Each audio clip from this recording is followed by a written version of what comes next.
मंगलम गंगे धार मंगलम। ओ गंग मंगलम गंगाधार मंगलम। गंग मंगलम गंगाधार मंगलम। ओ गंग मंगलम गंगाधार मंगलम। त्रिनेत्र मंगलम धुआंधार मंगलम। त्रिनेत्र मंगलम धुआंधार मंगलम। ओम मंगलम ओंकार मंगलम। ओम मंगलम ओंकार मंगलम। सोम मंगलम सोमवार मंगलम। ओ सोम मंगलम सोमवार मंगलम।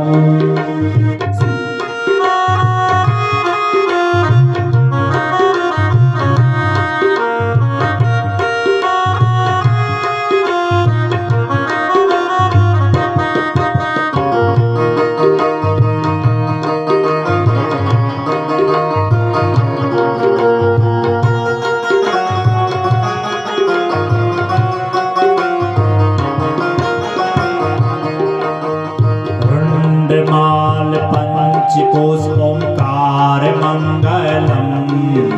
रुंडमाल पंचकोश ओंकार मंगलम। रुंडमाल पंचकोश ओंकार मंगलम। रुंडमाल पंचकोश ओंकार मंगलम। अंग अंग सर्प का है हार मंगलम। ओ अंग अंग सर्प का है हार मंगलम। रुद्राक्ष मंगलम ललाकार मंगलम। रुद्राक्ष मंगलम मालाकार मंगलम। रुद्राक्ष मंगलम ललाकार मंगलम। रुद्राक्ष मंगलम दाताकार मंगलम। भुजंग मंगलम गले हार मंगलम। ओ जन्म मंगलम गले हार मंगलम। ओम मंगलम ओंकार मंगलम। ओम मंगलम ओंकार मंगलम। सोम मंगलम सोमवार मंगलम। ओ सोम मंगलम सोमवार मंगलम। सोम मंगलम सोमवार मंगलम। ओ सोम मंगलम सोमवार मंगलम। ओम मंगलम ओंकार मंगलम। ओम मंगलम ओंकार मंगलम।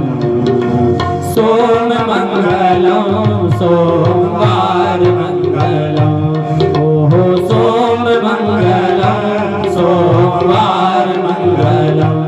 ओहो सोम मंगलम सोमवार मंगलम। ओ सोम मंगलम सोमवार मंगलम। बोले शंकर भगवान की जय। परम आराध्य अपने इष्ट कुल नरसिंह नागराज को प्रणाम करते हुए परात्पर पर ब्रह्मा परमात्मा अनंत कोटि ब्रह्मांड नायिका मणिद्वीपादिवासिनी मां त्रिभुवन जननी त्रिगुण सुंदरी परम्बा भुवनेश्वरी भगवती राजराजेश्वरी मां भगवान श्री सर्वेश्वर कुंज निकुंजेश्वर राधा रमण बाधा हरण चिदाधार केवलाधार निराकार निर्विकल्प निरीह अकारण करुणा वरुणालया भक्तवांछा कल्पतरु पीतांबरधारी सजदानंद पदेश्वर पूर्ण चराचर वंदित परम पुरुषोत्तम भगवान बाल मुकुंद की बांगमया शब्द विग्रह मूर्ति स्वरूप श्रीमद् भागवत महापुराण को प्रणाम करते हुए तदधिष्ठात्री देवी देवता गणों के चरणों में नमन एवं वंदन करते हुए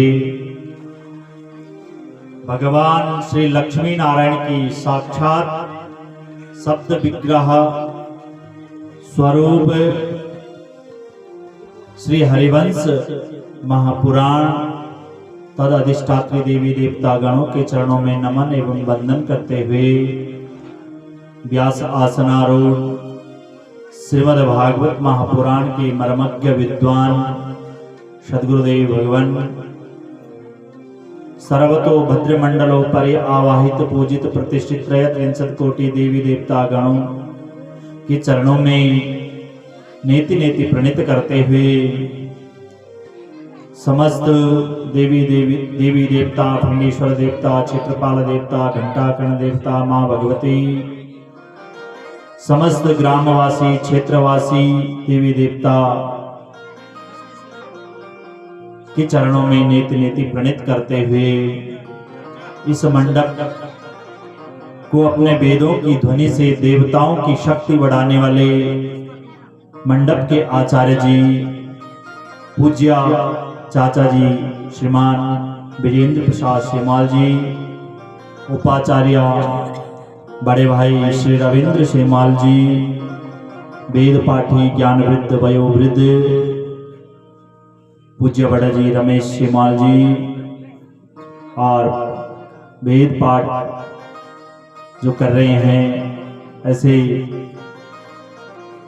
मेरे पिताजी श्रीमान दिनेश प्रसाद अतोड़ी जी एवं वेद पाठ जो कर रहे हैं ऐसे बड़े भाई श्री रमेश शेमाल जी, संगीताचार्य जी, ऑर्गन पर विराजमान अपने राकेश वडोनी जी एवं तबला पर विराजमान अपने श्री ओम प्रकाश मंगाई जी, अपने समस्त विप्र मंडली को साधुवाद एवं धन्यवाद या व्यासपीठ बारंबार करती है।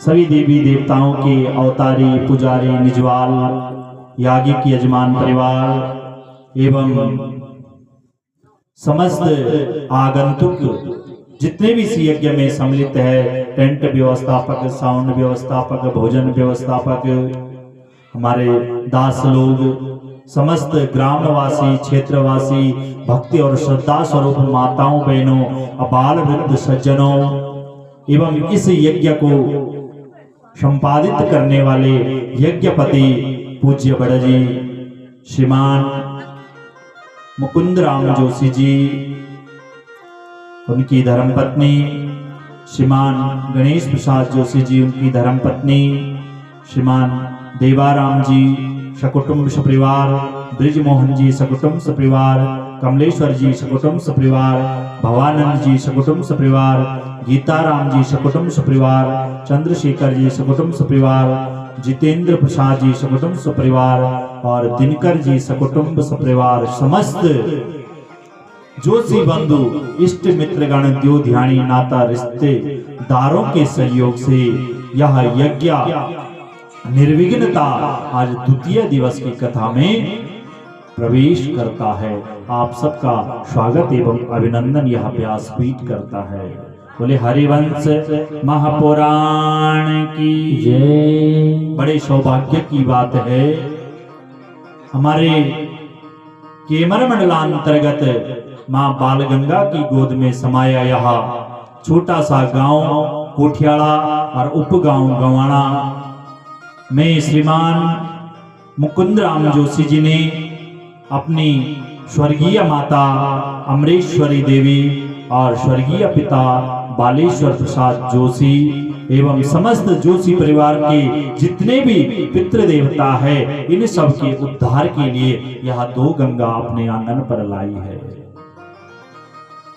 और इस ज्ञान गंगा में आप और हम सब क्या गोता लगा रहे हैं। यह जो कथा है यह कलिकाल में हमें बड़ी दुर्लभ से मिलती है। इस कथा को सुनने के लिए क्या चाहिए? समय चाहिए, पैसा चाहिए। कथा ऐसे नहीं होती है।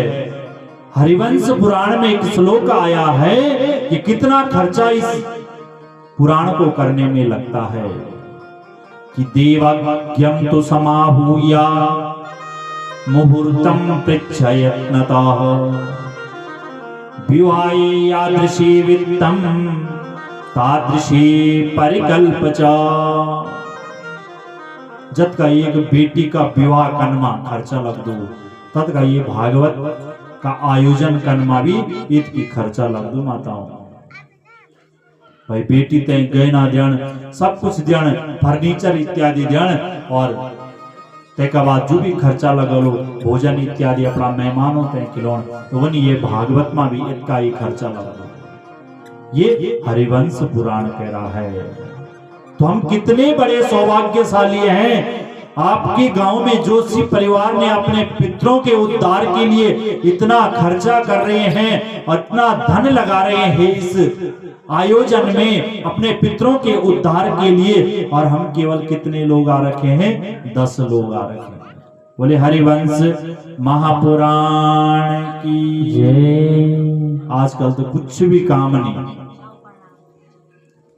लवारती मंडवारती सब होगी और सब भोजन करके घर पर बैठे, क्योंकि साउंड का माध्यम से सुंदर साउंड हमारा भाई प्रदीप राणा जी कुछ, और मैं तैलाउद की पूर्व चम्याला बेलेश्वर तक आवाज हो जाने वाली। सब सोचना कि घर पर ही रहते हैं, यूं पुराणों की कथा हम सुन ला, परंतु ऐसा नहीं है।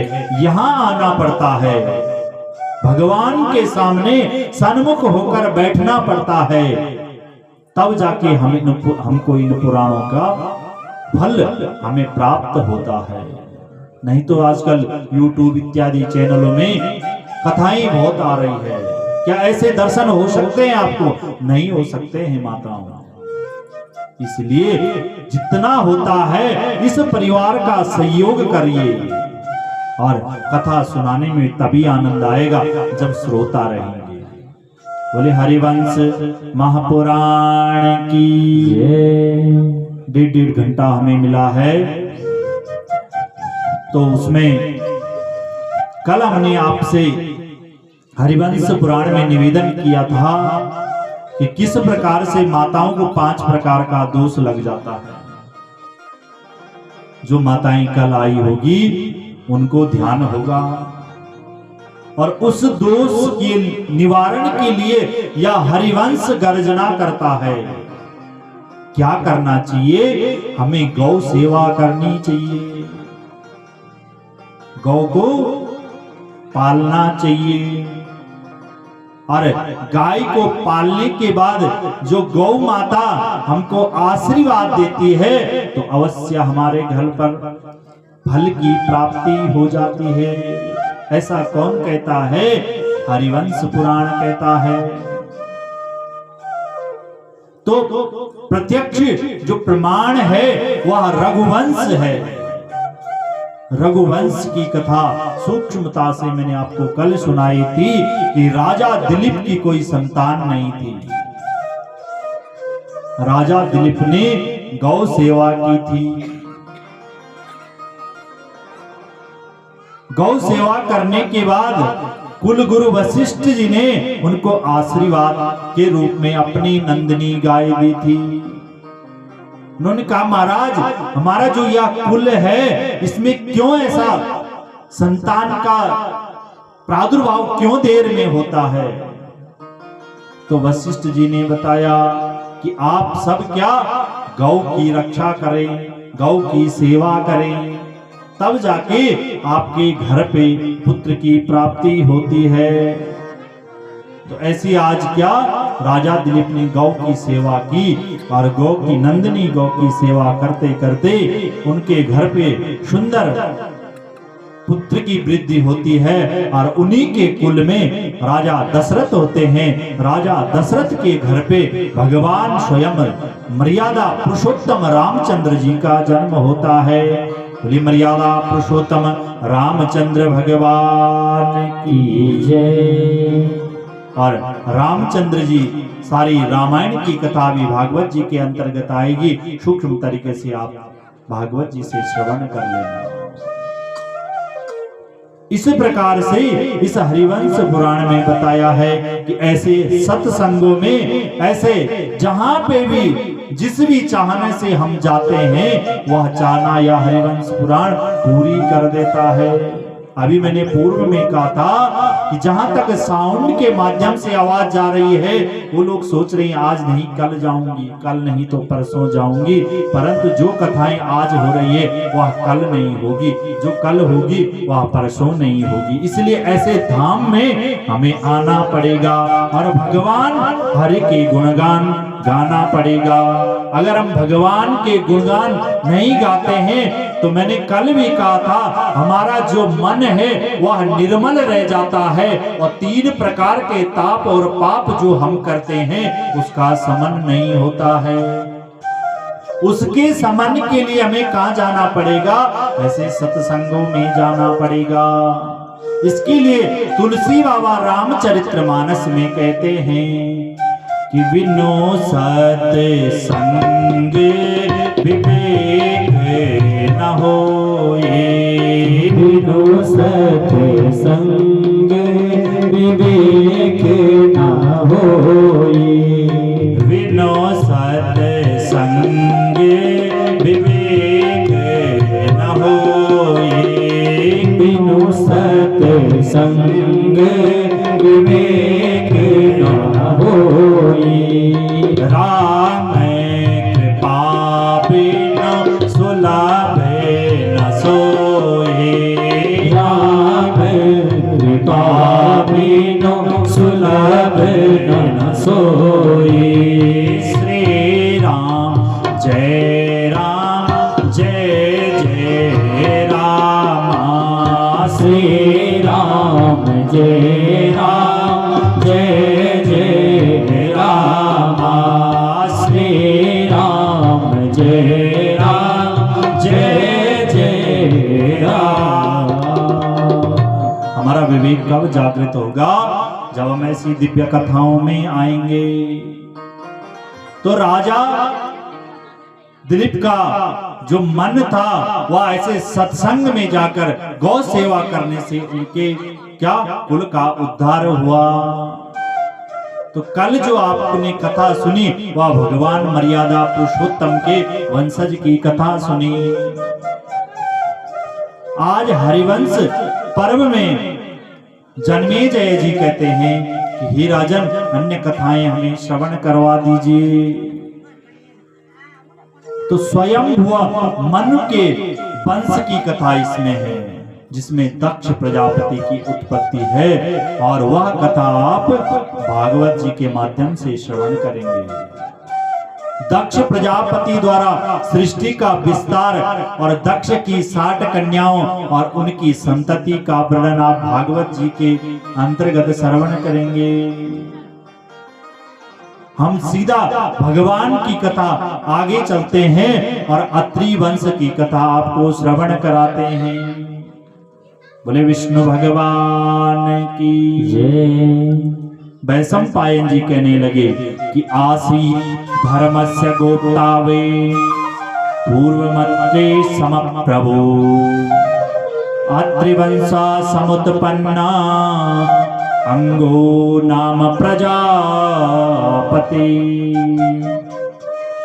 वैशंपायन जी कहने लगे हे राजन, प्राचीन समय की बात है, धर्म के रक्षक अत्रि वंश में एक प्रजापति उत्पन्न हुए जिनका नाम क्या था?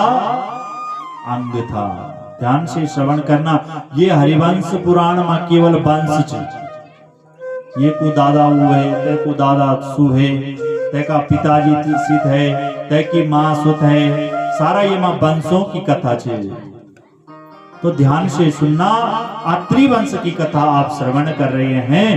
वह कैसी अत्रि वंश की कथा है? यहाँ एक प्रजापति उत्पन्न हुए जिनका नाम क्या था? अंग था, जो अत्रि ऋषि के समान प्रभावशाली थे।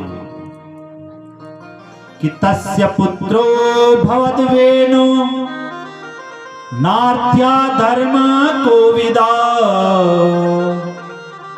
जातो मृत्यु सुतायां वे शुनीथायां प्रजापति। क्या कहते हैं वैशंपायन जी? हे राजन जन्मेजय, परंतु वह जो अंग था उसके पुत्र का नाम बेन था।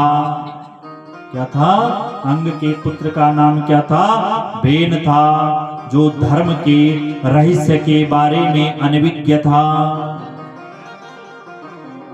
बेन का नाना का नाम क्या था? मृत्यु था। हम लोग आजकल क्या कर रहे हैं? ध्यान से सुने, जो हमारी नई माताएं हैं, हम लोग बोला भाई नाम रख दो बच्चों का, कुछ भी रख दो। परंतु देखिए हरिवंश क्या कह रहा है, इसके नाना का नाम क्या था? इस बेन के नाना का नाम मृत्यु। मृत्यु को मतलब क्यों दो? राम नाम सत्य। अंतिम जब इस शरीर से एक अंगुष्ठ मात्र का जो प्रमाण का जो शरीर है, आत्मा है, वह निकल जाती है, तो इसको लोग क्या कहते हैं? डेड बॉडी कहते हैं, शव कहते हैं। तो वैसे इसका नाम क्या था? इस बेन के नाना का नाम मृत्यु था। बच्चों का नाम सोच समझ कर रखना चाहिए। तीसरी पीढ़ी तक सुनीता ये मृत्यु की बेटी थे और ये सुनीता को पुत्र वेन थे। परंतु हरिवंश पुराण कह रहा है कि जातो मृत्यु सुतायाम वे सुनीतायाम प्रजापति। इसकी जो बेटी थी, इसकी बेटी का नाम सुनीता था। समाता महदोषेण वेन कालात्म आत्मजा स्वधर्मं पृष्ठत्वा कृत्वा कामल्लो भीषवर्तता। मृत्यु का मतलब क्या होता है? इस संसार से जाना, यानी एक काल भी उसका नाम बोल सकते हैं। काल की पुत्री सुनीता के पुत्र का नाम बेन, जो नाना के दोष के कारण कैसा हो गया? इस सनातन की बातें नहीं मानता था। नाना का दोष का कारण आज नत्योड़ू क्या होगी? अभिचारी होगी। बड़ी बड़ी बातें करने लग गया। क्या है इन यज्ञों में? कुछ नहीं है इन यज्ञों को करने से, और अपने आप को स्वयं भगवान मानने लग गया। देखा कखाई सु दोष, नाना को दोष नत्याड़ा भरेगा। इसीलिए बच्चों का नाम भी अच्छा रखना चाहिए। नीति कहती है कि दुस्सीलो मातृदोषेण पितृदोषेण मूर्खता कृपणा वंशदोषेण आत्मदोषेण दरिद्रता। ध्यान से सुनिए माताओं, दुस्सीलो मातृदोषेण, अगर बच्चा बिगड़ता है तो उसमें सबसे ज्यादा किसका हाथ होता है? माँ का। क्यों? आप कहेंगे माँ का कैसा हाथ? पिता नौकरी कर रहा है, साल भर में 2 साल में हमारे भाई जो विदेश हैं वह घर आते हैं। 1 लाख रुपए घरवाली ने मांगा, उसने 1 लाख रुपए भेजा। 50,000 मांगा, 50,000 दिए। अपने पास स्वयं के लिए 1 पैसा नहीं रखता है विदेश वाला लड़का। और वह पैसा अगर धर्म पत्नी अपने पुत्रों को बिगाड़ने में लगाती है तो किसका दोष है? माँ का दोष है।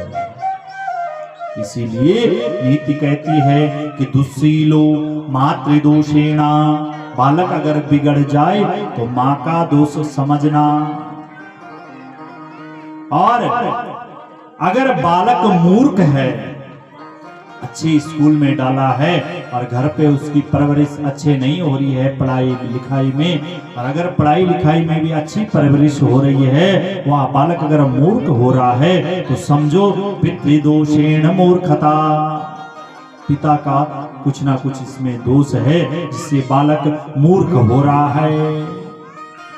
कृपणा वंश दोषेण आत्मदोषेण दरिद्रता, कंजूस हम किस वजह से होते हैं? कृपणा वंश दोषेण, ये हमारा दोष नहीं है, होने के बाद भी किसी के पास बहुत होता है परंतु सो चुपोंदिरम, भाई ऐसे धर्म कार्य में क्या जाना है, वहां 7-8 देवता आए हैं, पंडित आए हैं, उनको देना पड़ेगा, इससे अच्छा साउंड के जो आवाज आ रही है बाहर बाल्टियों से उन्हीं से कथा सुन लेता हूं।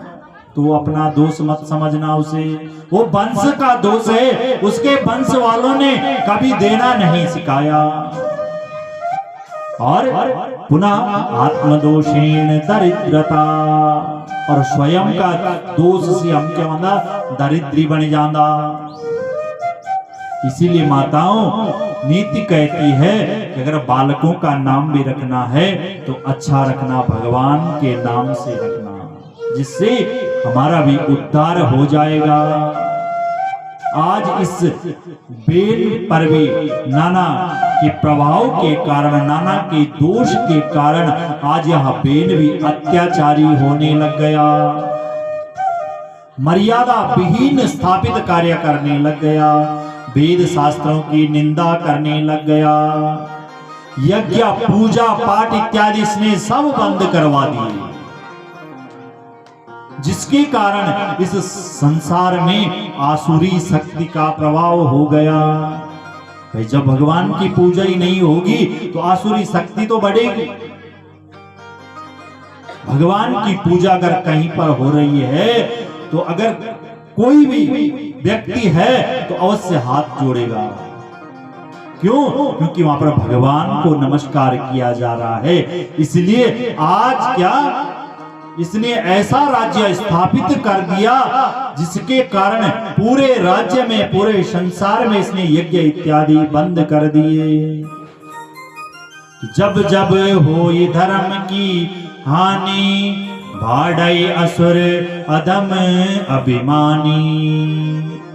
तुलसी बाबा रामचरितमानस में कहते हैं कि जब जब होई धर्म की हानि, बाढ़ई असुर अधम अभिमानी। जब जब इस धर्म की हानि होती है तो आसुरी शक्ति, ऐसे जैसे इस वेद ने आसुरी शक्ति से सारे यज्ञ इत्यादि बंद करवा दिए और अपने आसुरी शक्ति से सबको क्या कैद करने लग गया।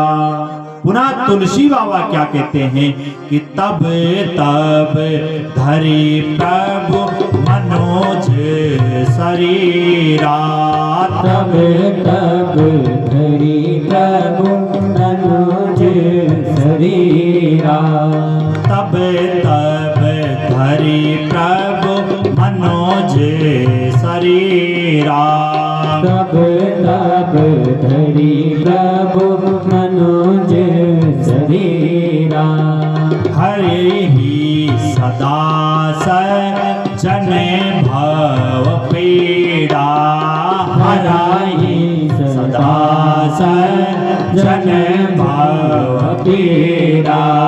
श्री राम जय तब तब धराई जब ऐसी आसुरी शक्ति बढ़ती है तो भगवान अपना एक सूक्ष्म शरीर रूप धारण कर देता है कि श्री राम जय जय राम, श्री राम जय जय जय राम। भगवान ने इस वेन के अत्याचार के लिए इस पृथ्वी पर आना था, इसलिए तुलसी बाबा ने भी कह दिया कि तब तब धरे प्रभु मनुज शरीरा, हरहि सदा सज्जन भव पीड़ा। भगवान कब यह शरीर धारण करता है? जब उसके भक्तों पर क्या विपदा आती है, तब भगवान इस संसार में एक सूक्ष्म तरीके से अपना शरीर धारण कर देता है। बोले हरिवंश महापुराण की कि न यष्टव्यम न होतव्यः मिति तस्या प्रजापते आसीत् प्रतिज्ञा क्रूरेयं विनाशे प्रत्युपस्थिते। वैशंपायन जी कहते हैं इसने प्रतिज्ञा कर दी कि न यष्टव्यम न होतव्यम। इसने कहा न इस गांव में, न इस नगर में, न इस राज्य में यज्ञ इत्यादि होंगे, न होतव्यम न हवन होंगे, और कोई भी जो अच्छा कर्म है वह इस राज्य में नहीं होगा। अगर कोई करने की जरूरत करेगा तो मैं उसे मृत्यु दंड दे दूंगा। ऐसा इस वेन ने अपने राज्य में प्रतिज्ञा कर दी। सारा संसार त्राई त्राई करने लग गया। इसके अत्याचार से आज सारा संसार डरने लग गया। जो लोगों के खेतों में अन्न होता था उस अन्न को यह कर के रूप में छीन लेता था, और लोग भूख से प्यास से इधर उधर घूमने लग गए। सारे ऐसी दशा देखकर सभी गांव के लोग, सभी नगरवासी धर्मात्मा ऋषियों के पास में जाते हैं। हे ऋषिवर, ऐसी हम पर विपदा आ गई है। इस विपदा से निवारण करने के लिए आप ही हमारा कुछ कर सकते हैं। कि वयम दीक्षा प्रवेक्षाम संवत्सर गणान बहून अधर्मा कुर्मा वेना नेस धर्मा सनातने। सारी बात सुनने के बाद ऋषियों ने कहा हे राजन, राजा वेन के पास यह ऋषि जाते हैं और कहते हैं हे राजन, अगर आप इस संसार को प्रलय से बचाते हैं तो इस अधर्म कार्य को बंद कीजिए। राजा वेन ने क्या किया? ध्यान से आप अगर आप सुन रहे होंगे तो एक भी बहन एक भी मां बोलेगी। बोलो, क्या राजा वेन ने बंद कर दिया था? कुछ नहीं बंद किया था। जो दीदी ओण लगी तीन दीदी ओण द्यावा। आप अपनी कथा पे ध्यान दीजिए और तब जाके हमें भी आनंद आएगा। राजा वेन ने अपने नगर में सारा जो यज्ञ इत्यादि होता था वह बंद करा दिया। ऋषियों के पास जाते हैं। ऋषियों ने कहा हे राजन वेन, अगर आप इस पृथ्वी को बचाना चाहते हैं तो इस अधर्म कार्य को बंद कीजिए, क्योंकि अगर हम यज्ञ नहीं करेंगे तो हमारे नगर में, हमारे गांव में आसुरी शक्ति की वृद्धि हो जाएगी, सनातन धर्म का लोप हो जाएगा। या सनातन धर्म केवल यज्ञ इत्यादि पे तो टिका है। इसलिए इस प्रकार की वंदना करते हैं कि हे राजन, आप एक प्रजापति हैं, आप इस गांव के क्या हैं? मुख्य हैं, प्रधान हैं। इसलिए इस नगर के, इस गांव के बारे में सोचो। इस प्रकार से विनती करने लग गए। अनेकों प्रकार की विनती ऋषियों ने की। फिर यह वेन कहने लग गया कि सृष्टा धर्मस्य कांचन्या श्रोतव्यम कश्यवेनया श्रुतवीर्या तपस्सत्ते मया वाकासमो भुवि। वेन बोला हे ऋषियों, आप धर्म की बात करते हैं, आप सबको मैं बताता हूं। सृष्टा धर्मस्य कांचन्या, यह जो धर्म है, जो व्यभिचारी हो, जो कह की बात नहीं समझ दो, सो आप भगवान समझ दो। किसने क्या कहा? कि सभ्य धर्मस्य, यह जो धर्म है किसने बनाया? हमने तो बनाया। और इस धर्म को चलाने वाला कौन है? मैं हूं। कौन कह रहा है? वो बेन कहने लग गया। ऐसे वचन सुनकर ऋषियों के मन में क्रोध आ गया। ऋषियों ने पुनः विनती की, आप राजन हैं, आप हमारी आज्ञा मानिए और इस संसार को चलाने के लिए आप धर्म के कार्य करिए, भगवान का अनुसरण कीजिए, जिससे यह संसार में आसुरी शक्ति दूर होकर और इस संसार में भरपूर हरियाली इत्यादि आए, सब लोग सुख शांति से अपना जीवन यापन कर सके। ऐसा ऋषियों ने राजा वेन के पास कहा कि इच्छां देहायं पृथ्वी प्लवयेयं यथा जले खम भुवं चैव रुन्धेया नामकायां विचारिणा। ऋषियों ने कहा, हे राजन, आप पाप कर रहे हैं।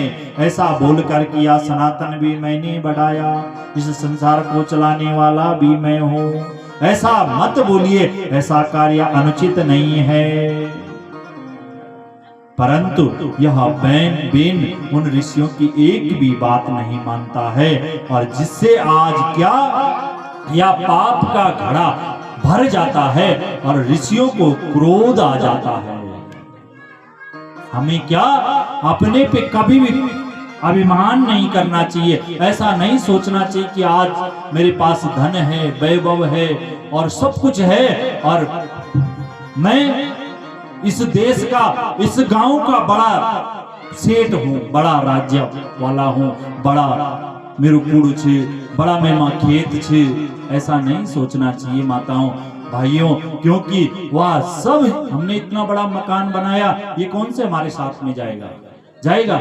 अगर ऐसा जाना होता तो ये पूरा संसार का घर आज फेंडेश्वर में बना होता।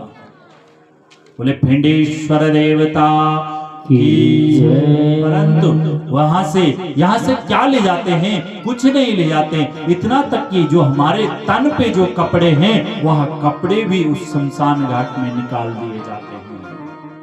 इसलिए हमें क्या अभिमान उस राजा बेन की तरह नहीं करनी चाहिए। बेन ने आज अभिमान कर दिया। इसी प्रकार से, जिस प्रकार से हमें इस संसार में कभी कभी क्या अपने पे अभिमान हो जाता है कि कूड़ी पुंगुड़ी अख छुटी जाने, संग मां तेरा वख कुछ नहीं जाने, सब छुट जाने, छुट जाने, छुट जाने, सब छुट जाने, छुट जाने, छुट जाने। ओहो कूड़ी पुंगुड़ी अख छुटी जाने, संग मां तेरा वख कुछ नहीं जाने, सब छुट जाने, छुट जाने, छुट जाने, सब छुट जाने, छुट जाने, छुट जाने। ऋषि आज समझाने लगे, हे राजा वेन, इतना अभिमान मत कर। जिस अभिमान, जैसा तो अभिमान इस संसार पे कर रहा है, ये जो घर है, ये जो महल है, वह यही छूट जाएगा। तो ये सब जो भजन छे, यो हमारो भजन छे। हम अभिमान करदा कि हमने तो बड़ो कूड़ो बनाई, इतना बड़ो बंगला बनाए, ये भी एक ही छूटी जाना माताओं। इसलिए भजन के माध्यम से आप श्रवण कीजिए क्या हमारे साथ जाता है।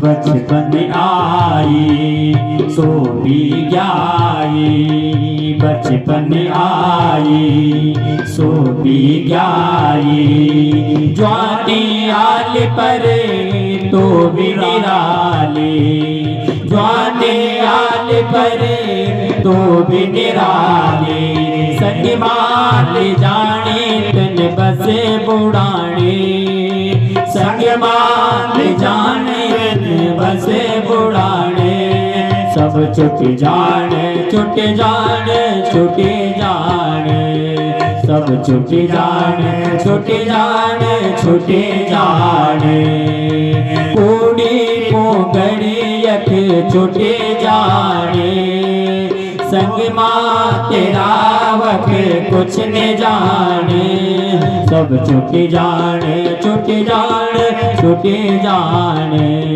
सब छुट जाने छुट जाने छुट जाने। देखो, सबसे पहले हम पे क्या आता है? बचपन आता है, और उसके बाद वहाँ बचपन क्या होता है? जवानी में चले जाता है, और जवानी के बाद क्या? बुढ़ापा आ जाता है, और उस बुढ़ापे में हम भजन करने की सोचते हैं और भगवान की कथा सुनने की कोशिश करते हैं, परंतु नहीं होता है। इसलिए माताओं, जितना हो सकता है जवानी में भगवान का नाम अर्चन कीजिए, भगवान का नाम का वंदन कीजिए।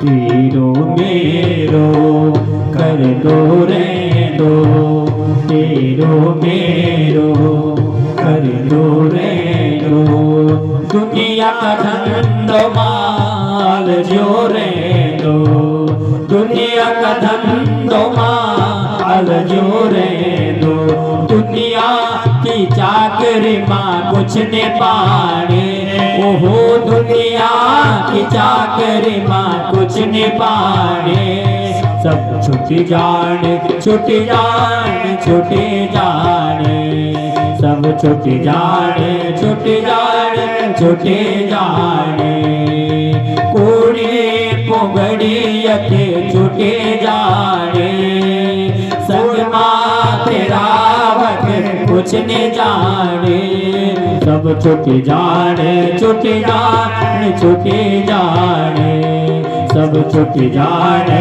छुट जाने छुट जाने, सब छुट जाने छुट जाने छुट जाने, सब छुट जाने छुट जाने छुट जाने, सब यही छूट जाएगा माता। इसी प्रकार आज क्या?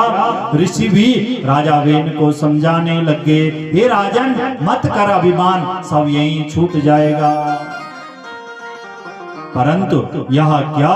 वेन अत्याचारी था या नहीं मानता है कि निग्राहतम महत्मानो विस्फुरंत महाबलम ततोस्मा शव्यमुरुते ममंथुर जातमन्यवा। आज ऋषियों को भी क्रोध आ गया और इस पापी राजा वेन को बलपूर्वक से पकड़ते हैं, यानी जबरदस्ती उसको पकड़ते हैं और एक जगह पर बैठा कर देते हैं उसको, और क्रोध के वश आज इस राजा वेन की दहिनी जंगा का मंथन करने लग गई। मंथन समझते हो? जिस प्रकार हम घर पर मट्ठा इत्यादि छोड़ते रौड़ा पर रस्सी इत्यादि लगाते हैं, तब कहते हैं उंड पंड फैजा।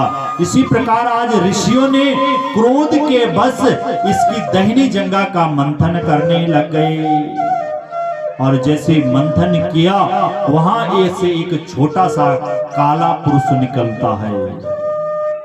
क्या निकलता है? इसकी दहिनी जंगा से एक छोटा सा निषाद जो दिखने में काला था वह निकलता है। जैसे ही इसने ऋषियों को देखा, ऋषि सभी ऋषियों का मुंह क्रोध से लाल हो रखा था। यह निषाद राज भयभीत होकर डर जाता है। ऋषियों ने इसे आदेश दिया, आप बैठ जाओ। वैशंपायन जी कहते हैं कि निषाद वंश कृतात्सो बभुवा वदतांबरा धीवरा नासृजाचाथ भेन कल्पस्य संभवा। निषाद वंश का यह छोटा सा काला पुरुष हुआ और उसी के द्वारा निषाद वंश आगे बढ़ा।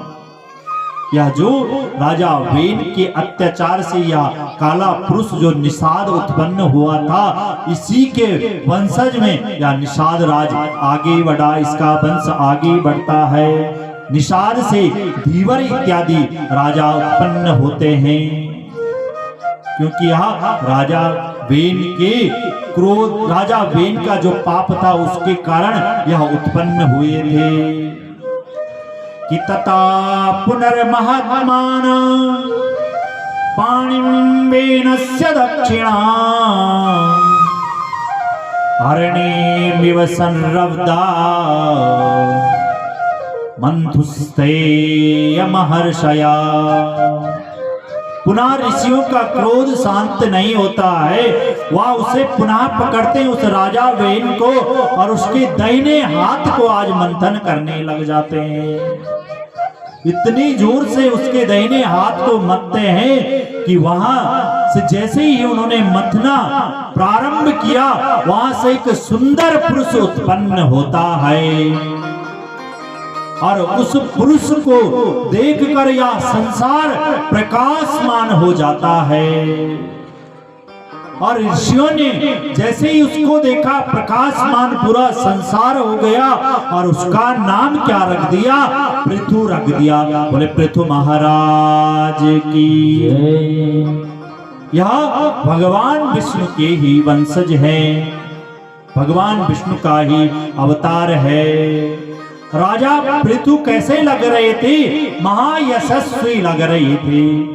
हाथ में उनका धनुष था, बाण रखा हुआ था, जिस धनुष को देखकर सभी ऋषिगण क्या मन में उत्साह उनके जागृत हो गई कि अब अत्रि वंश की प्रजा को सन्मुख और सुख से यह राजा ही चला सकता है।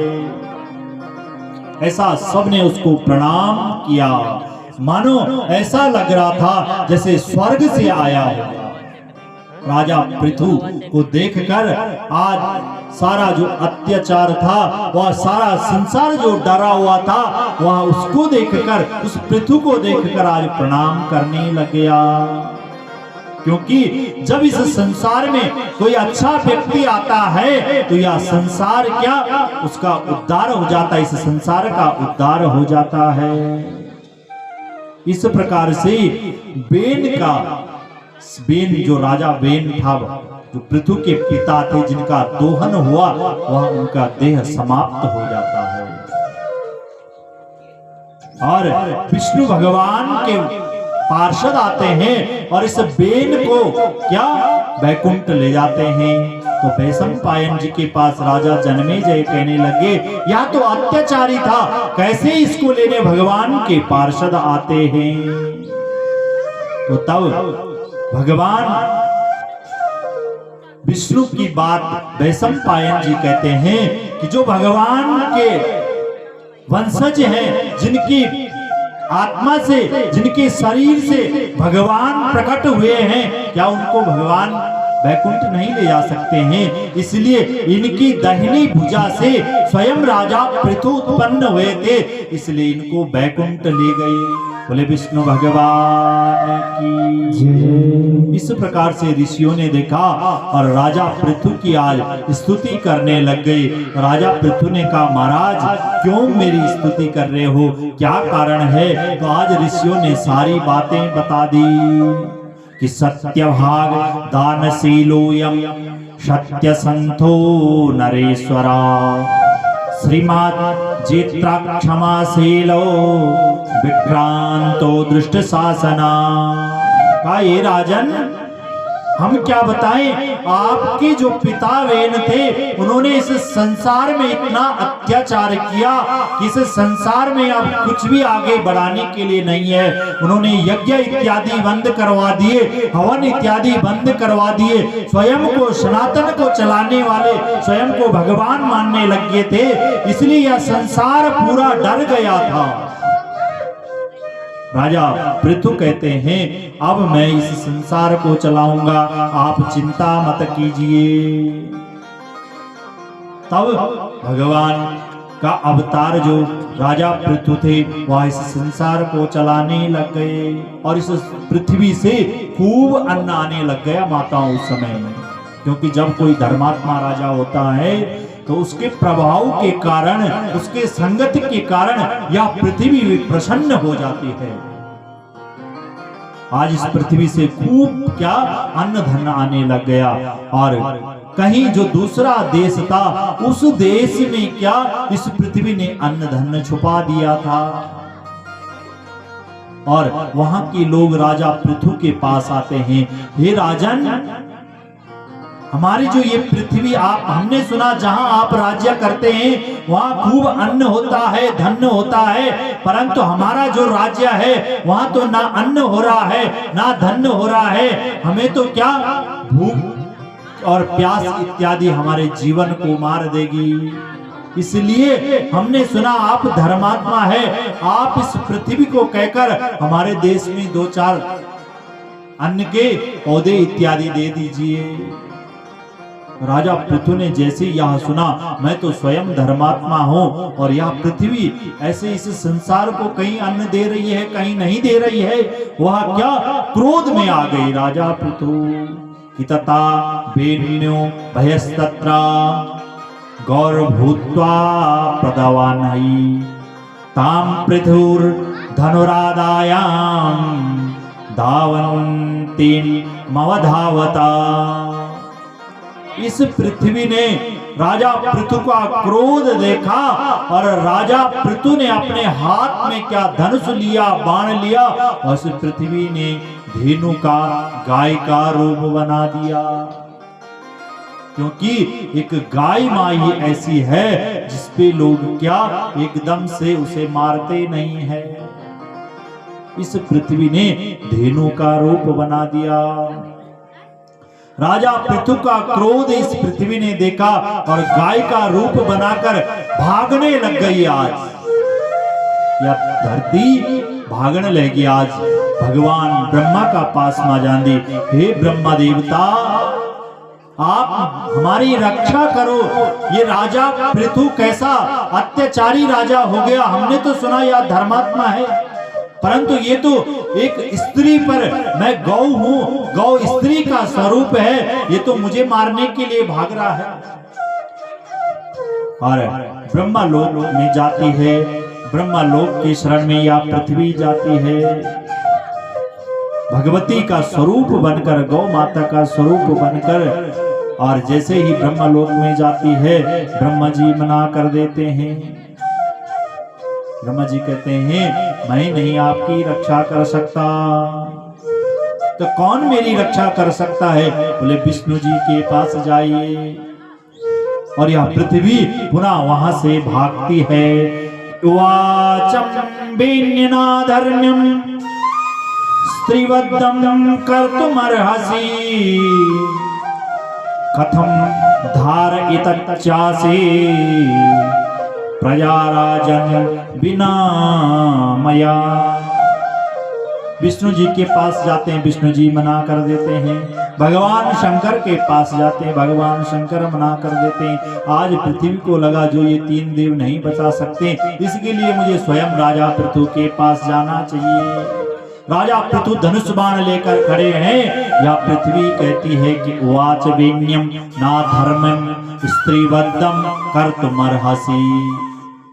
बोली हे राजन, आप तो धर्मात्मा है, परंतु आप एक गलत काम कर रहे हैं। बोली क्या? कि स्त्रीवद्धम कर्तुमर्हसि, स्त्री का वध नहीं करना चाहिए। मैंने सुना आप धर्मात्मा है, इसलिए ही राजन आप मुझे बताइए क्या आज्ञा मेरे लिए है, कैसे मैं इस संसार को चलाऊं। आज मां पृथ्वी कहने लग गई। राजा पृथु ने सारी पृथ्वी की बात सुनी और पृथ्वी को कहा, हे पृथ्वी देवी, जिस देश में, जिस नगर में मैं रहता हूँ, जिस प्रकार से यहाँ अन्न होता है, उसी प्रकार से उस नगर में भी अन्न की वृद्धि कर दे जहाँ के लोग मेरे पास आए हैं। कि एकस्यार्थुयो धन्यात् आत्मनो वा परस्य वा बहून वै प्राणिना लोके भवे तस्येह पातकम। राजा पृथु कहने लगे, हे देवी, यदि तुम जगत हित के मेरी बात मानना चाहते हो। राजा पृथु ने अपने लिए नहीं मांगा कुछ, किसके लिए मांगा? जगत हित के लिए। अगर तुम इस संसार की बात मानते हो तो मैं आपका वध नहीं करूंगा, परंतु मेरी एक शर्त है। बोली, क्या शर्त है? इस पृथ्वी को जितना अन्न चाहिए वह आप दे दो, तब मैं आपका वध नहीं करूंगा। इस प्रकार की शर्त आज राजा पृथु ने गौ माता स्वरूप जो पृथ्वी बनी थी उसके पास रख दिया। गौ माता पृथ्वी स्वरूप सारी बात राजा पृथु की श्रवण करती है और आज यह पृथ्वी भी प्रार्थना करने लग जाती। ध्यान से सुनिए, ये जो कथा है यह घुमे फिरते हमें पर आऊंगी। राजा पृथु भी हम है, पृथ्वी भी यही है, गौ भी वही है और केवल पुराण अलग अलग है। जो ये कथा जो आपके अगर समझ में आई होगी, क्या ऐसा नहीं हो रहा है? बताओ, जितनी वृद्ध माताएं हैं, इन खेतों में कितना आपने उपजाऊ किया था? वही थे 10-10 बोरी, पहले बोरी बोलते थे 4 बोरी, 5 बोरी, 6 बोरी, 7 बोरी। कितना हो रहा है? नहीं हो रहा है। एक कट्टा 30 किलो का वो भी हम उत्पन्न नहीं कर पा रहे हैं, जबकि वही खाद डाल रहे हैं, ऐसी बो रहे हैं, ऐसी हल जोत रहे हैं। क्यों नहीं हो रहा है? समझो, अब कोई राजा पृथु उत्पन्न होने वाला है, कलयुग का अंत होने वाला है। इस पृथ्वी ने जितनी भी औषधि थी, जितने भी बीज थे, वह अपने अंदर आप समाहित करने लग गई, जिससे कुछ समय ऐसा आएगा जिसको हम कहते थे पहले अकाल पड़ना।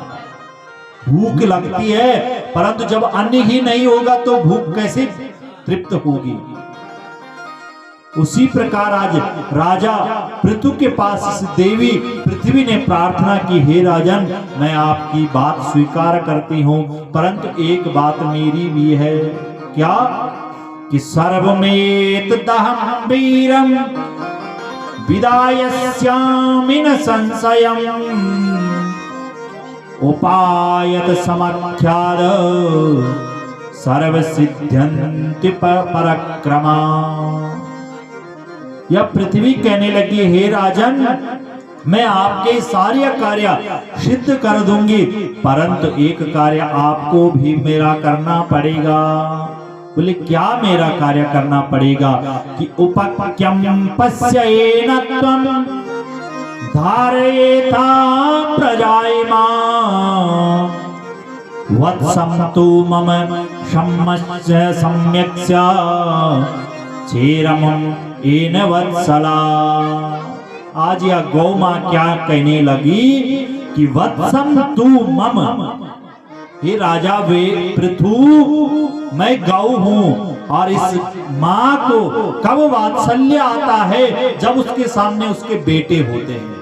वही मां को प्रेम कब जागृत होंदो?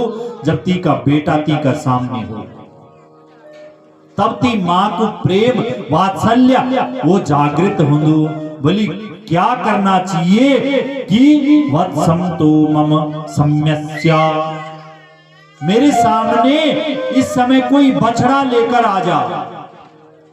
जिससे मेरा प्रेम वात्सल्य जागृत होगा और मेरे स्तनों में जो दूध है वह अमृत रूप दूध इस पृथ्वी पर गिरेगा और तब जहां जहां वह दूध गिरेगा वहां वहां अन्न की वृद्धि होगी, वनस्पति की वृद्धि होगी।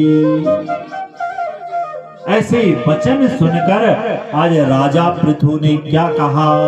वैशंपायन जी कहते हैं कि ततः उत्सारयामासा शैलाश्छद सहस्रसा धनोकोप्या तदा वैश स्तेन शैला विवर्धिता।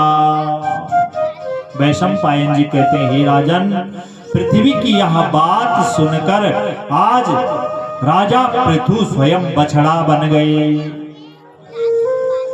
और इस पृथ्वी को बछड़ा बनने से पूर्व यह पृथ्वी टेढ़ी मेढ़ी थी और इस यह पृथ्वी समतल नहीं थी। इसलिए राजा पृथु ने अपने धनुष के कोण से सहस्रों पर्वतों को उठाया और उन पर्वतों से इस पृथ्वी को समतल किया और दूध नीचे की तरफ ना जाए, इसलिए इन पहाड़ों को इस संसार में क्या विकसित कर दिया। इस उत्तराखंड में पहाड़ों को विकसित कर दिया।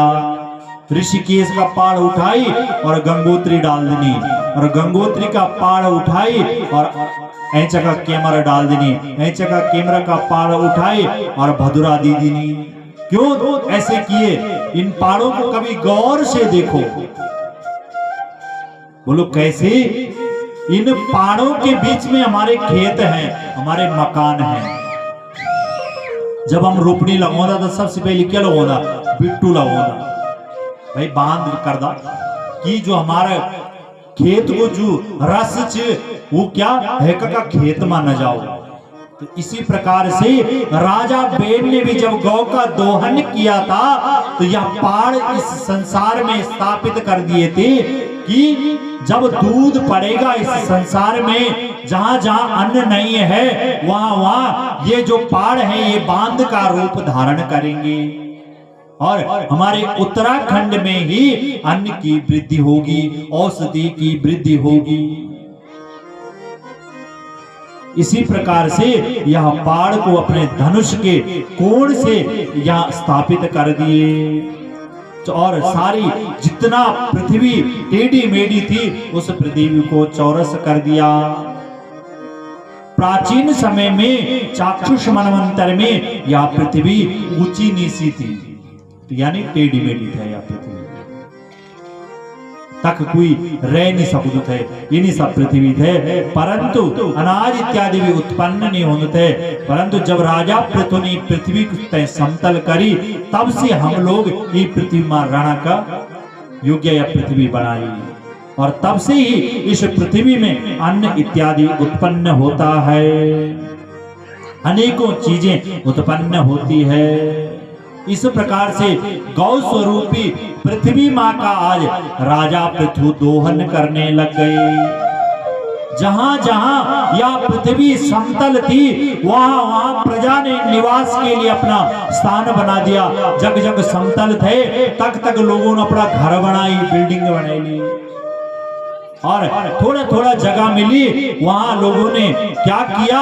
अपने लिए अन्न के लिए छोटे छोटे खेत बना दिए और उसी कारण जहां जहां यह अमृत गिरा आज भी उस धरती से अन्न, औषधि, फूल, पुष्प इत्यादि अभी भी उत्पन्न हो रहे हैं। हम सोचता कि अपना आप ही उत्पन्न होना नहीं, ये समझो कि किसी युग में इस पृथ्वी में क्या गौ माता का दूध गिरा होगा अमृत स्वरूप, तब से और अब तक इस पृथ्वी में औषधि जम रही है, फूल जम रहे हैं, पुष्प जम रहे हैं, हमारे जो धन है और उनके लिए क्या, जो हमारे जो जानवर हैं उनके लिए क्या घास जम रही है।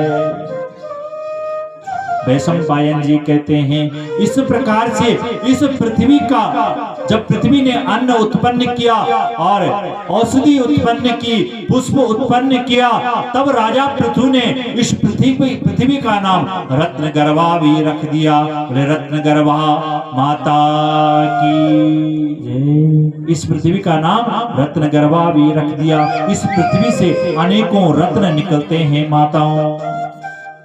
बड़ी लंबी कथा है। और देखिए, हम इस पृथ्वी से पत्थर निकाल रहे हैं, मिट्टी निकाल रहे हैं, कुछ भी निकाल सकते हैं, सब वो रत्न ही तो है। कौन से हमने रखे हुए हैं उसके अंदर। अगर ज्यादा खोदेंगे तो पत्थर निकलेंगे, ऊपर से एक लेयर निकालेंगे तो मिट्टी निकलेगी। तो इसीलिए जब राजा पृथु ने इस पृथ्वी को समतल किया था, इस पृथ्वी में गाय का दोहन किया था, तब से ही इस पृथ्वी में अनेकों रत्न निकलते हैं।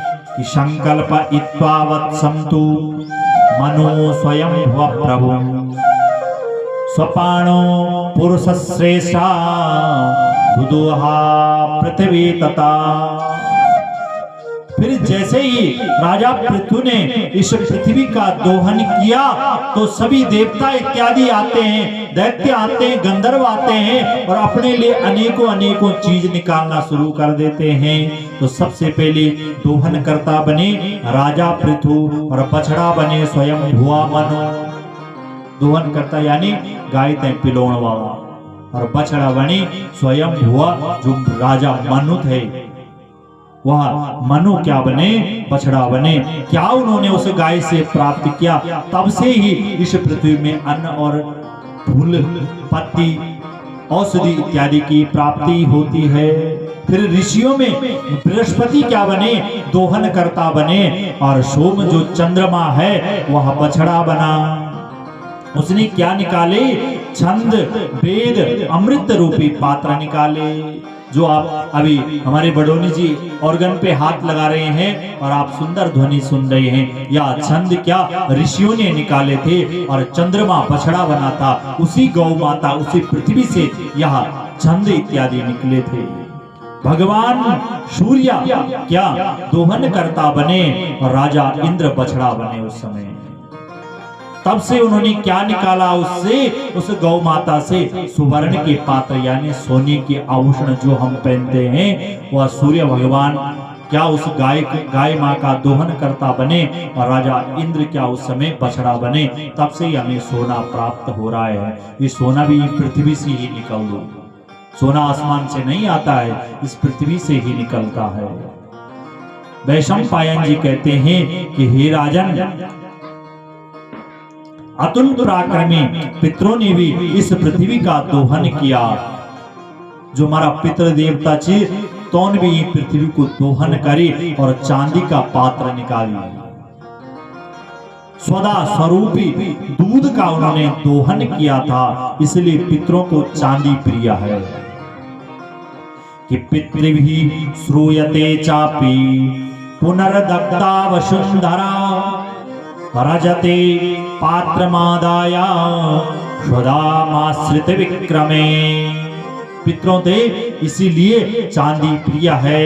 इन्होंने चांदी के पात्र निकाले जब इस पृथ्वी का दोहन किया।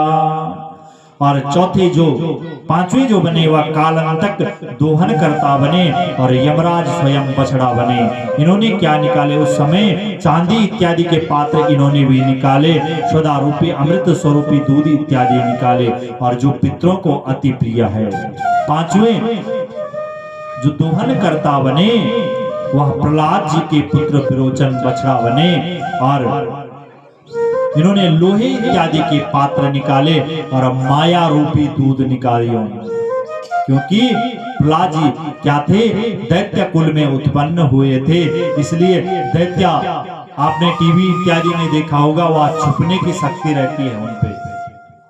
इन्होंने इस पृथ्वी से ही, इस रत्न गर्भा से ही यह रत्न निकाला था। छठा रजत नाव दोहन करता बने और शुमाली उस समय बछड़ा बने। उस समय इन्होंने पिशाचों ने मृत शरीर को पुनः जीवित करने वाली शक्ति इन्होंने इस पृथ्वी से निकाली थी। गंधर्व राज सुरुचि दोहन करता बने और हिमाचल पर्वत बछड़ा बना उस समय। इन्होंने पत्थर के पात्र निकाले और उसी अमृत रूपी दूध से पत्थरों की वृद्धि होती है। ये जो पहाड़ हैं या पग पग कुछ ना कुछ थोड़ा थोड़ा एक एक अंश बढ़ते हैं, या इन्होंने इस पृथ्वी से ही प्रदान लिया था। वृक्षों में साल नाम के वृक्ष दोहन करता बने और पाकड़ नाम का वृक्ष बछड़ा बना। इन्होंने प्लास के पात्र निकाले इन वृक्षों ने और दूना बनाया उनका। और कैसे इन्होंने शक्तिलीन पेड़ों ने, देखो जंगल में आग लग दी और जो डाला कटिया रंदा सी जगी जांदा, तेका बगल में अगर डालू जमियो हो कुछ झुलसी हो परंतु जने आग बुझदी कुछ समय बाद बारिश होंदी पुनः सु पेड़ जीवित हो जांदो। तो ये शक्ति इन्होंने इन वृक्षों ने क्या इस रत्न गर्भा से ली थी। वैशंपायन जी कहते हैं कि चराचरस्य सर्वस्य प्रतिष्ठा योनिरेव च सर्व काम दुदत्तोग्रे सर्वस्य परोहिणी। हे राजन, समस्त चराचर प्राणियों का आश्रय और स्थान और उत्पत्ति स्थान यहाँ पृथ्वी देवी है। ये पृथ्वी माँ हमने जन्म लेनी, ये पृथ्वी माँ हमारे मृत्यु हुए जान और अंत माँ हमारा पुत्र इत्यादि ये पृथ्वी माँ हम ते जले जान। और जो ये पृथ्वी से हमने लेने थे 5 तत्वों से हमारो शरीर बने थे, वह शरीर भी यही समाप्त हो जाएगा। बोले हरिवंश महापुराण की जय। इति वत्स विशेषश्च दुग्धारं क्षीरमेव च पात्राणि च मयुक्तानि किं भूयो प्रणयानि चे। वैशंपायन जी कहने लगे, हे राजन, इन दोहनकर्ताओं का जो भी व्यक्ति, जो भी माताएं, जो भी पितृ देवता जिनके निमित्त यह कार्य किया जा रहा है, वह उनके पुत्र इस कथा को सुनते हैं। तो जिस प्रकार से पितरों ने अपने लिए इस पृथ्वी से रत्न गर्भा से चांदी के पात्रों का दोहन किया था, स्वदा नाम की दूध को पीकर वह तृप्त होते हैं, उसी प्रकार से आज वह पितृ देवता भी तृप्त हो रहे हैं जिनके निमित्त यह कथा हो रही है। और जो इन कथाओं को सुन रहा है उनका मन भी तृप्त हो रहा है, उनके पितरों का उद्धार भी हो रहा है। बोले पितृ देवता भगवान की जय। राजन वैशंपायन जी के पास कहते हैं कि या इदम शृणुया नित्यम पृथो चरितमादिता पुत्र पौत्रा समायुक्तो मोदते सुचिरत ध्रुवी। जो भी पुरुष प्रत्येक कल्प में और जो भी स्त्री प्रत्येक कल्प में इस राजा पृथु की चरित्र की कथा श्रवण करता है, वह मनुष्य कैसा हो जाता है, वह माँ कैसी हो जाती है, उसके घर पर पुत्र की वृद्धि हो जाती है, पौत्र की वृद्धि हो जाती है। और इस संसार में सुख भोगने के बाद यहाँ पृथ्वी माँ स्वयं गाय का रूप बनाती है और कहती है, हे पुत्र, हे पुत्री, इस संसार में तूने बहुत अमृत पी लिया, अब मेरी गोद में समा जा। इसलिए जो भी इस कथा को ध्यान पूर्वक सुनता है उसके घर में सुख और शांति की प्राप्ति हो जाती है। और अनेकों कथाएं इस हरिवंश पुराण में है, परंतु 1.5 घंटा हमको दिया गया था, तो मुझे ऐसा लगता है कि 1 बजे से मैंने प्रारंभ किया था और 2:30 बज गया, क्योंकि आजकल दिन छोटा छे और आप सब लोगों का गाय भैंस इत्यादि छे, ये वास्ते हम अपना समय का उल्लंघन नहीं करेंगे। इस पृथ्वी माँ ने क्या किया था, हाथ खड़े करके एक माँ बोल दीजिए, क्या किया, क्या रूप बनाया था इस पृथ्वी ने, क्या बनाया था? भैंस का रूप बनाया था। हाथ खड़े करेंगे, कितनों को पता है कि भैंस का रूप बनाया? अरे इसका मतलब कोई कथा है, देखो बड़ा जी बैठे हुए आगे पे, गाय का रूप बनाया। माताएं इन कथाओं की शक्ति होती है। आप अगर कथा नहीं सुनेंगे तो फिर कथा सुनाना सार्थक नहीं है। हमारा परम सौभाग्य है कि हमारे सामने दो वृद्ध ऋषि, पहली बार ऐसा देखने को मिल रहा है कि वृद्ध ऋषि नीचे बैठे, नितर लोग पैथर अंदर बैठा और खूब गप मार रहा। परम सौभाग्य है हमारा कि हमें ऐसे वृद्ध ऋषियों को कथा सुनाने का अवसर प्राप्त हो रहा। क्या रूप बनाया था? गौ का रूप बनाया था। और मुझे ऐसा लगता है कि पुनः इस पृथ्वी में ऐसा अत्याचार होने लग गया है, इसलिए यह पृथ्वी अब पुनः गौ का रूप धारण करेगी, परंतु उसके लिए हमें राजा पृथु बनना पड़ेगा। कैसा? इन खेतों को पुनः चलाना पड़ेगा, इन खेतों से पुनः अन्न निकालना पड़ेगा। तो इस गौ का क्या हो? सम्मान हो। तो एक छोटा सा प्रयास किया है कि इस गौ का कैसा सम्मान हो, वह भजन के माध्यम से आपको श्रवण कराते हैं और उसके बाद अपनी कथा को विराम देते हैं। यह जो गौ माता छी और गंगा माता एक मैत का छी, हमारा उत्तराखंड में भी मैंने बताए थे कि राजा पृथुन जब ये संसार में क्या करे थे, गाय को दोहन करते, तो ये पहाड़ उत्तराखंड में रख देने। आप ऋषिकेश चले जाओ, क्यों नहीं है पहाड़? देहरादून जाओ, नहीं है।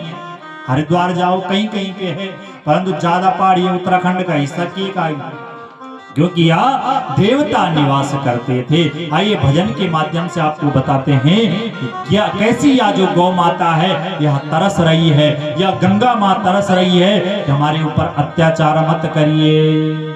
कि गौ गंगा का मैं त्यों उत्तराखंड का लोगों, गौ गंगा का मैं त्यों उत्तराखंड का लोगों, गौ गंगा का मैं त्यों उत्तराखंड का लोगों, अरे गौ गंगा का मैं त्यों उत्तराखंड का लोगों। सियारे ने तो मैं या गौ गंगा रोनी चार, सियारे न तो मैं या गौ गंगा रोनी चाली बजाई। गौ गंगा का मैं तो उत्तराखंड का लोगों, अरे गौ गंगा का मैं तो उत्तराखंड का लोगों। अरे सियारे ने तो मैं या गौ गंगा रोनी चार, अरे सियारे ने तो मैं या गौ गंगा रोनी चार। सोचना बिचारा या गौ गंगा हमारी, अरे सोचना बिचारा या गौ गंगा हमारी, सोचना बिचारा या गौ गंगा हमारी, अरे सोचना बिचारा या गौ गंगा हमारी। अरे दुखी छ दुखियारी या गौ गंगा हमारी, अरे दुखी छ दुखियारी या गौ गंगा हमारी। गौ गंगा का मैं तो उत्तराखंड का लोगों, अरे गौ गंगा का मैं तो उत्तराखंड का लोगों। अरे सियारे ने तो है या गौ गंगा रोनी चार, अरे सियारे न तो मैं या गौ गंगा रोनी चार। गाइए सभी जगह हम उत्तराखंड का लोग छे और गौ और गंगा को मैं दिए उत्तराखंड में छे और सबसे ज्यादा अत्याचार हमारे जो फैलायो। हम पूजा करदा, पाठ करदा और कई को जतका भी चावल इत्यादि तो गंगा जी में हम फेंक देंदा, जतका भी गुड़ खा लेंदा हम गंगा जी में फेंक देंदा। गंगा जी को दूषित मत करिए। हम केले खाते हैं, गौ माता को केले नहीं देते हैं, उसके छिलके दे देते हैं। अरे देना है तो गाय माँ को एक केला दीजिए और जूठन मत दीजिए। पाखंडियों का हाथों तुम यो सने बचावा, पाखंडियों का हाथों तुम यो सनी बचावा, पाखंडियों का हाथों तुम यो सने बचावा, पाखंडियों का हाथों तुम यो सनी बचावा। कख जाया चमेती या रोज भट्याणी छाय, कख जाया चमेती या रोज भट्याणी छाय। उत्तराखंड का लोगों गौ गंगा का मैं क्यों, उत्तराखंड का लोगों गौ गंगा का मैं क्यों। सियारे ने तो मैं गौ गंगा रोनी जा, सियारे न तो मैं या गौ गंगा रोनी जा। गंगा को अगर बचाना है तो पाखंडियों से हमें बचाना होगा। आप बोलेंगे पाखंडी कैसे? हम स्वयं पाखंडी है। यह कथा हमने सुन ली कि गाय को हमने केला खिलाना है, गंगा में को दूषित नहीं करना है, और परसों हम ही सबसे पहले कूड़ा इत्यादि उस गंगा में फेंक देंगे। गौ माता दिखेगी, हम उसे केला नहीं उसकी छिलके इत्यादि देंगे, हम जूठन देंगे। गाय माता को अगर देना है एक रोटी ढंग से दीजिए, और गंगा जी को अगर दूषित नहीं करना है तो अपने घर के पुरखों को मत ले जाइए। ऋषियों की तपस्या को फल युचे हमारो, ऋषियों की तपस्या को फल युचे हमारो, ऋषियों की तपस्या को फल युचे हमारो, ऋषियों की तपस्या को फल युचे हमारो। गौ सेवा की सेवा यो पितरों को सहारो, अरे गौ सेवा की सेवा यो पितरों को सहारो। गौ गंगा की सेवा यो कलयुग महान, अरे गौ गंगा की सेवा यो कलयुग महान। अरे जागी जावा सुने ल्यावा कर्म छा महान, अरे जागी जावा सोने ल्यावा कर्म छे महान। गौ गंगा का मैं क्यों उत्तराखंड का लोगों, अरे गौ गंगा का मैं क्यों उत्तराखंड का लोगों। सियारे ने तुम या गौ गंगा रोनी जा, सियारे न तुम या गौ गंगा रोनी जा, सियारे न तुम या गौ गंगा रोनी जा, अरे सियारे न तुम या गौ गंगा रोनी जा, अरे सियारे न तुम या गौ गंगा रोनी जा, अरे सियारे न तुम या गौ गंगा रोनी जा। गंगे मैया की जय, पृथ्वी माता की जय, सत्य सनातन धर्म की जय। जय जय श्री राधे श्याम।